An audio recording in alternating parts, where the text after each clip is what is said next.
Nasa harap nga natin ang simbahang lubog na di umano'y itinayo noong 80s to 90s at mahigit isang dekada na nga itong abandonado. At unang beses nga nating papasok sa gantong lokasyon, marami mang mga kwentong nakakatakot ay hindi rason para tayo umatras. Kaya naman, palagay na natin.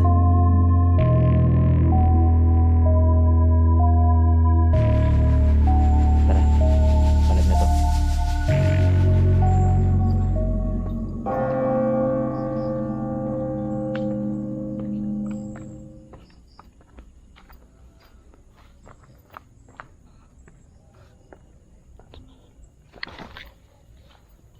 So ito yung bungad. Ito yung mismong entrance nitong simbahan na to. Pero sarado to at lulusot tayo dito sa kabila. Tara.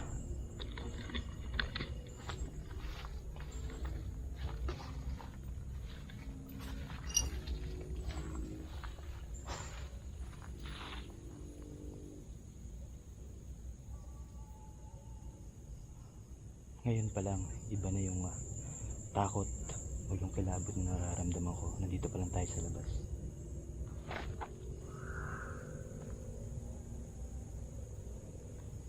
Narinig nyo yan?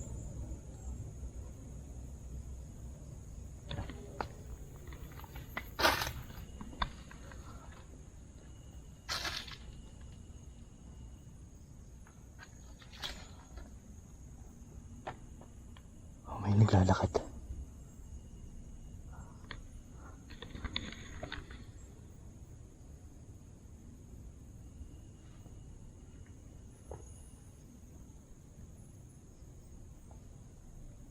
Dito pa lang mismo iba na yung pakiramdam ko, mga tol.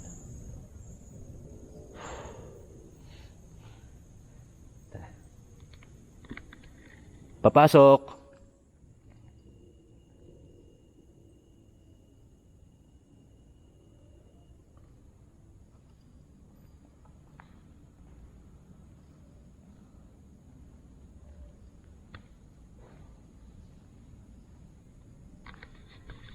Habang tayo nandito, mga tol, pakikiramdaman natin yung paligid. At maya ay magpapatay ako ng ilaw para pakiramdaman yung paligid habang patay yung ilaw natin.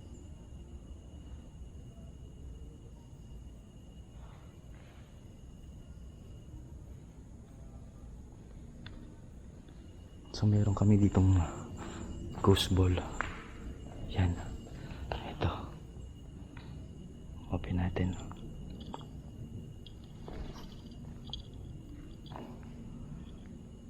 Magandang gabi po sa mga nandito. Yan. Isa ho akong bisita na dumalaw para makita ho itong lugar ninyo.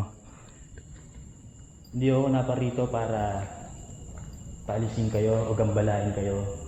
Nandito ako bilang bisita sa inyo na dumadalaw. Yan. Nais ko lang pong malaman kung meron mo ba akong kasama ngayon dito.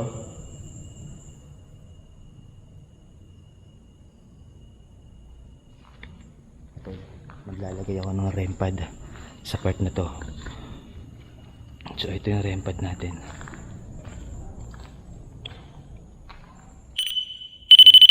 Tumutunog yan pag may na-detect.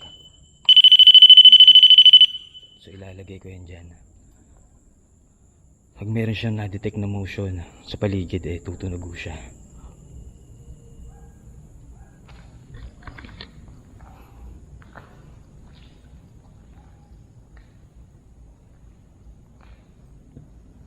Meron tayo ditong EMF, electromagnetic field, na nakaka-detect ng energy. Ayan. So itong simbahan na to ay malabo tayo makadetect ng energy. Gawa nung wala na siyang kuryente. Yan.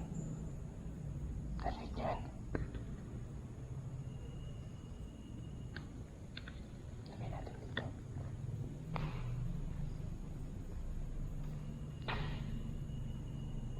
Oh, shit. Iba yung tataasan yung balahibo sa bato mo ito.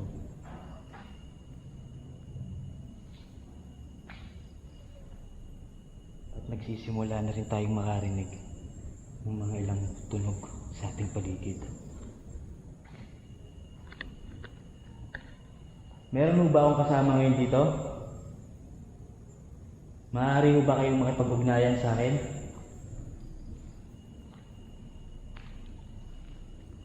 Maglalagay ho ako dito ng device para magamit nating guide kung nandito ho kayo. Pwede nyo itong pailawin. So mga tol,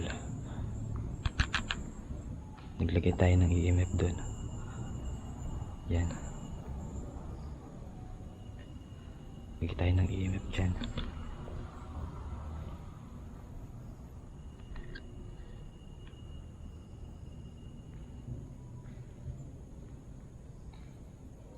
Meron ho ba akong kasama ngayon dito?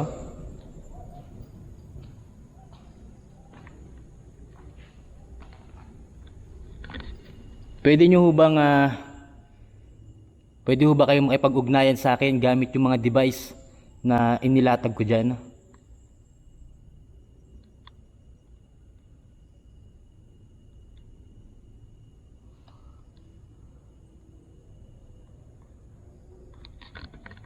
So mga tol, nandito ako sa side, dito sa pader. At ito yung mismong gate. Nandito tayo pwesto para kausapin sila at paramdaman yung paligid habang tayo nag-explore. So nawala yung kinabot na nararamdaman ko kaganina.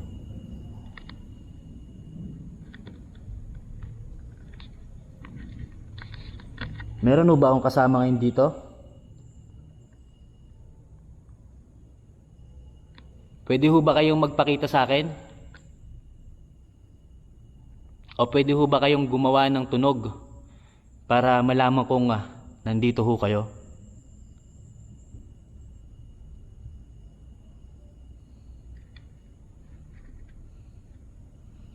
Lakasan ko yung ilaw ko mga tol para makita niya.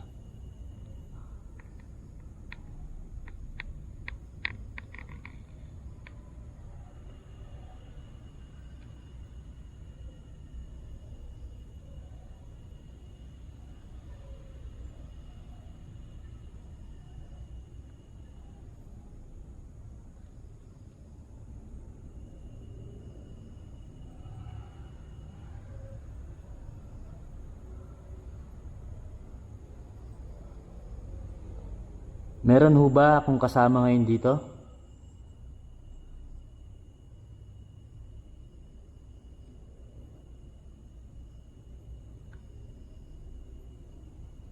Yan mga tol. Bali nakakaramdam na naman ako ng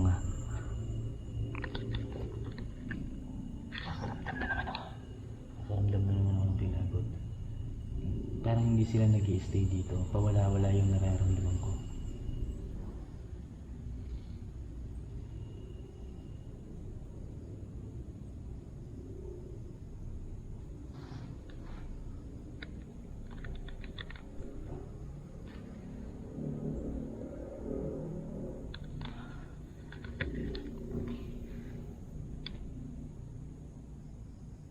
Tara, ikutin naman natin yung ibang part nitong simbahan na to.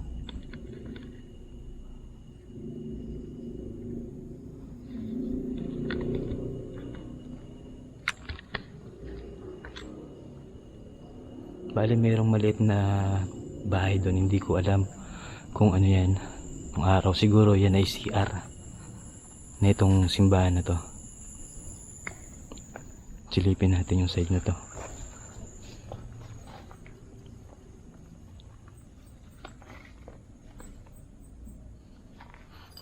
Okay, may malaking puno dun sa likod mga tol. At ito isang sampalok. Puno ng sampalok.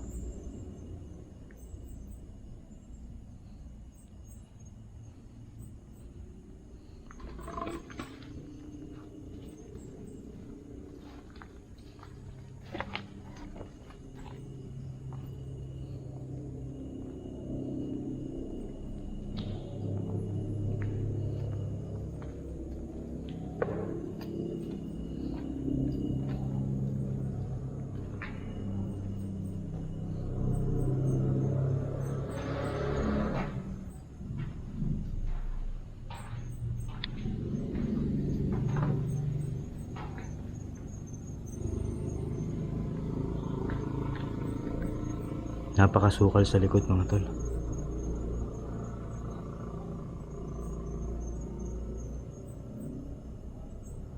Ayan, at meron ditong puno ng sampalok. At hitik siya sa bunga.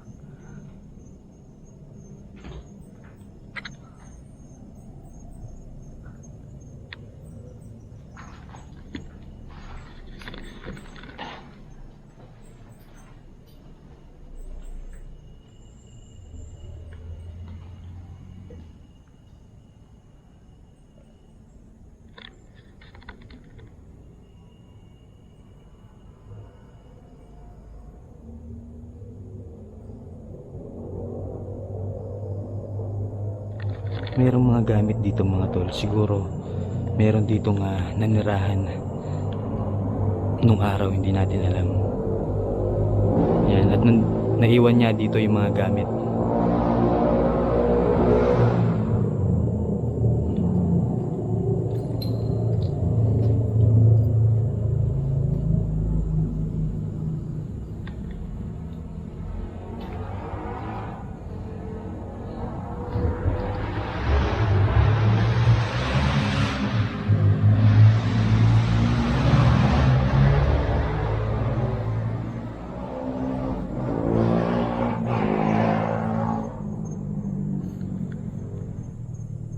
Ito yung likod.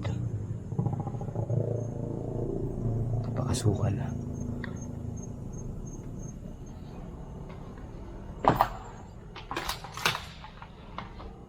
Papansin natin yung mga gamit na nagkalat dito mga tol. Ito siguro yung gamit panong nanirahan niya dito. Ginawa niyang bahay itong simbahan na abandon.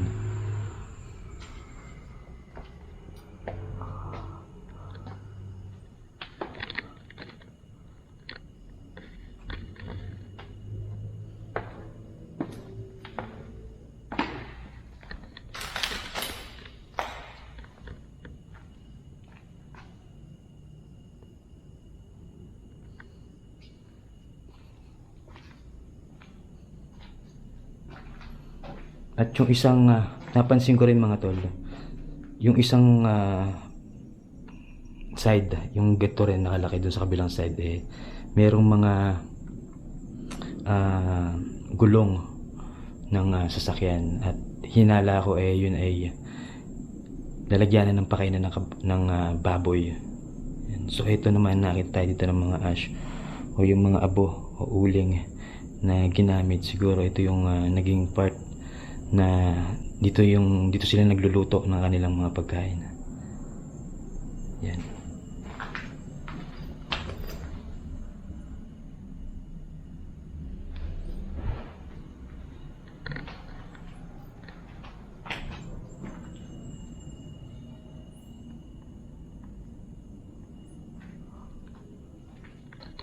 Papaya mga tol. Malaki.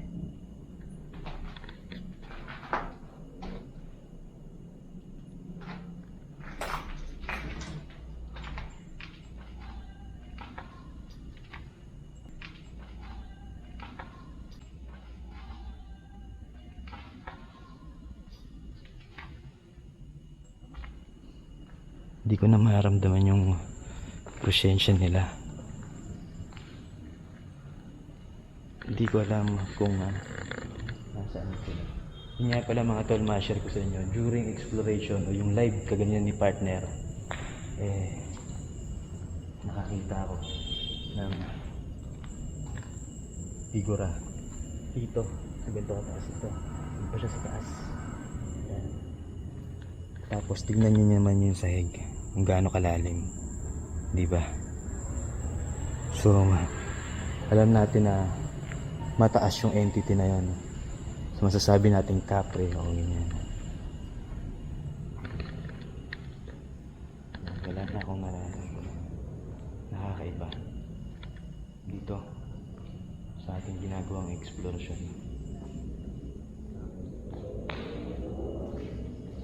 Kasama mo ba ako ngayon dito? Pwede mo ba kayong magparamdam o magpakita sa akin? Maaari mo ba?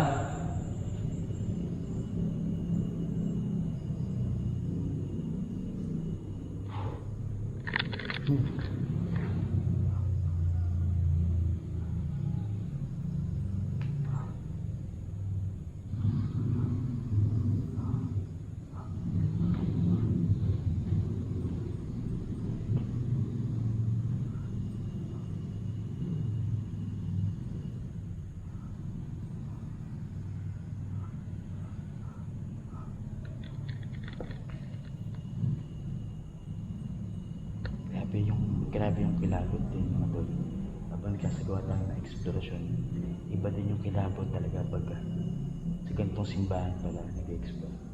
So first time natin ginawa to, first time namin ginawa ng partner ang mga explore ng isang abandon.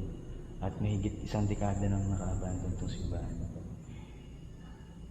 At alam naman natin na bago ilibing yung mga namayapa na sa simbahan yan, binibigyan ng huling dasal.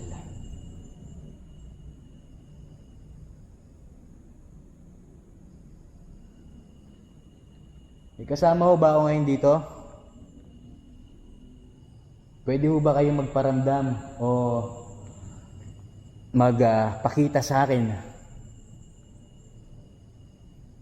Pwede ho ba kayong gumawa ng mga kalabog o ingay sa paligid?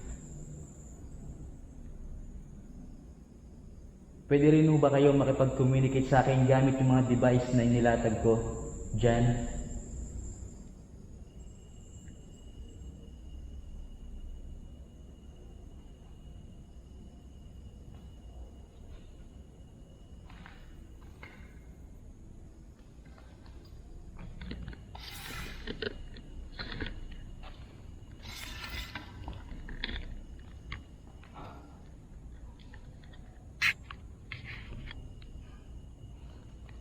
Kunin ko yung ghost ball mga tol.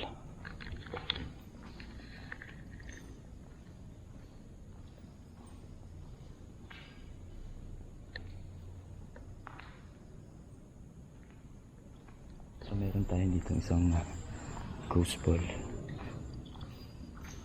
Patayin ko muna. Mga tol, bigyan nyo lang ako ng ilang minuto at magpapatay ako ng ilaw para naramdaman natin yung paligid pagpatay yung ilaw. Yan. Sa kasama ko ngayon dito, yan, meron ako ditong hawak na bola. May ilaw ito. Pwede nyo rin itong gamitin bilang gamit para makipag-communicate sa akin. Yan. At kung ayaw nyo ng liwanag magpapatay ako ng ilaw. Ito yung ghost ball.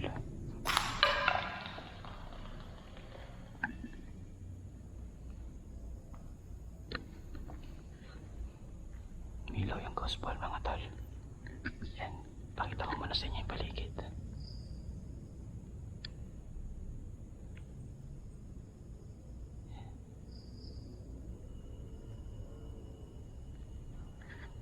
Mga tol, papatay na ako ng ilaw.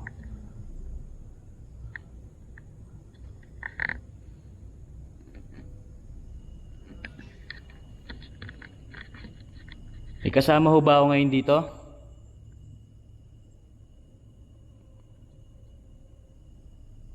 Maaari ho ba kayong makipag-communicate sa akin gamit ang mga device na inilagay ko dyan?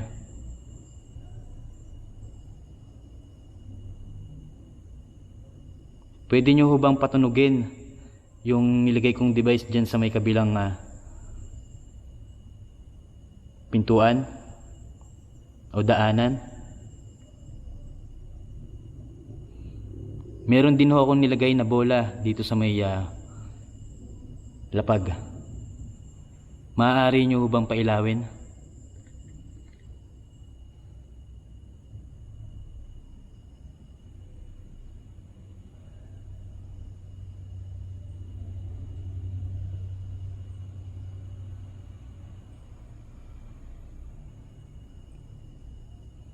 Yan mga tol, take time lang para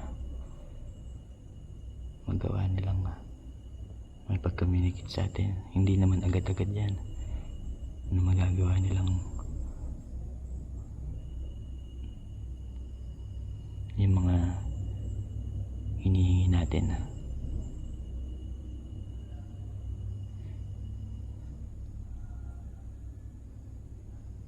Sige ho, kung hindi ho sapat yung enerhiya na meron kayo, pwede ho kayong humiram sa akin.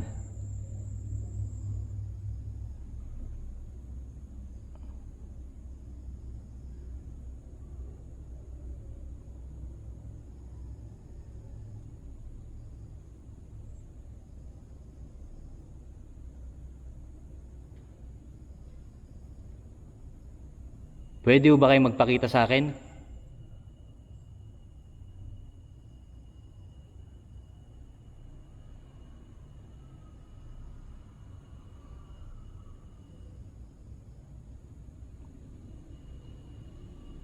Pwede ho ba kayo magpakita sa akin?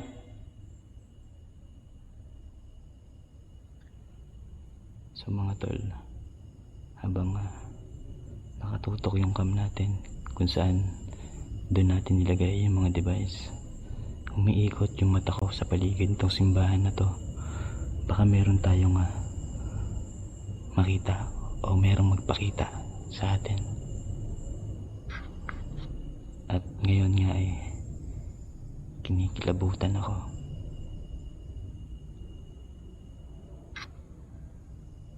Alam kong nakatitig sila sa akin ngayon.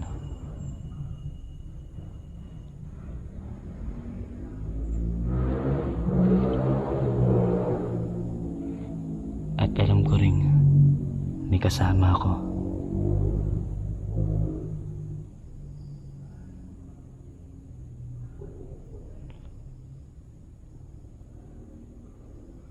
Pwede ho ba kayo magpakita sa akin? O magparamdam?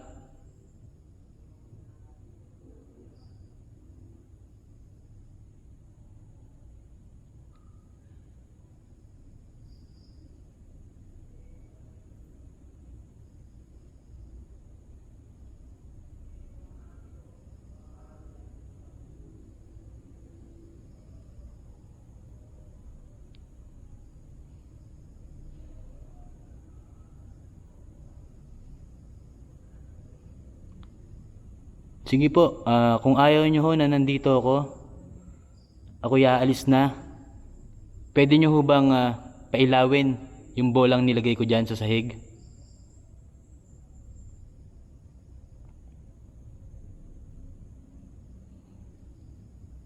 Pwede nyo bang pailawin bago ako umalis?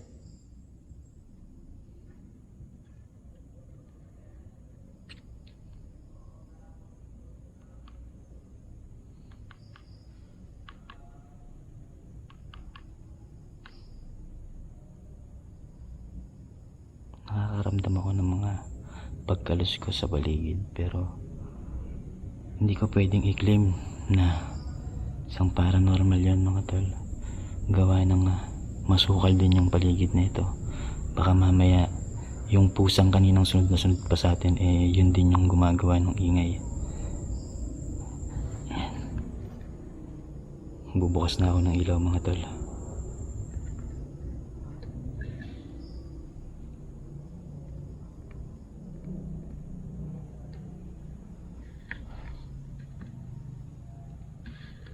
Sigo, kung ayaw nyo ho na nandito ako, aalis na rin ho ako. Maraming salamat po sa inyong lahat na nandito ngayon. Maraming salamat po sa pagtanggap bilang bisita sa akin at sa aking partner na kaganinang nag-explore din dito. Maraming salamat po sa inyo. So mga tol, kukunin ko na yung mga device natin.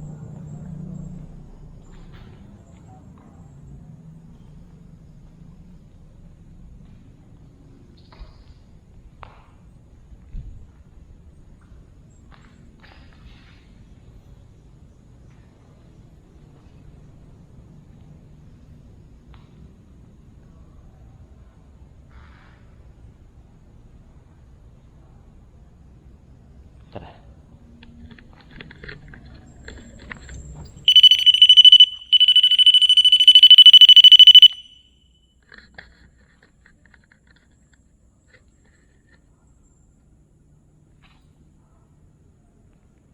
Again, maraming salamat po sa inyo na nandito ngayon. Black Sheep Ghost Trip ng Hellfire na natiling totoo sa bawat explosion simula umpisa. Stay safe, stay blessed, peace.